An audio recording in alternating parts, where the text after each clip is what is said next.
In this question, you're asked to integrate cos mx cos nx dx in two cases, when m is not equal to n, when m is equal to n.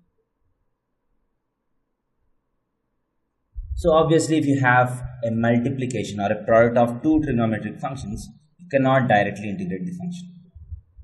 So first what I do is I'll try to use the trigonometric identities and simplify this function so that integration can be done easily. The formula that I have is 2 cos A cos B is equal to cos of A plus B plus cos of A minus B. So this becomes integration of, you multiply and divide this with half. So you have a half here times 2 cos A cos B. So half into 2. So 2 cos A cos B becomes cos of A plus B. If you add these two, you get m plus n times x plus cos of m minus n times x dx.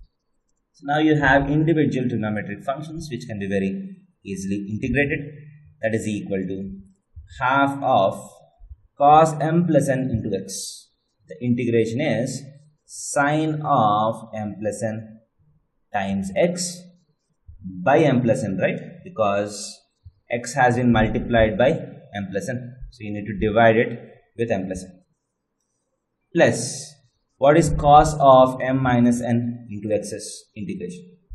So when m is not equal to n, when m is not equal to n, the integration will be sine of m minus n into x by m minus n.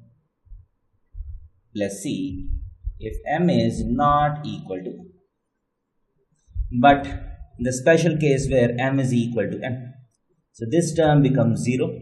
So this term completely becomes cos 0, which is equal to 1. That is, this term becomes a constant.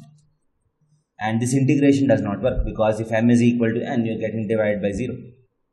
So this is equal to half times sine of m plus n into x by m plus n plus.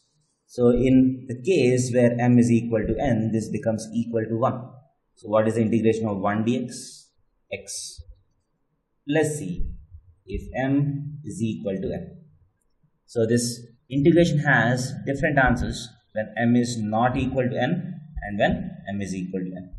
So obviously this formula cannot be used if m is equal to n, because you're getting an indeterminate form. This function is not defined.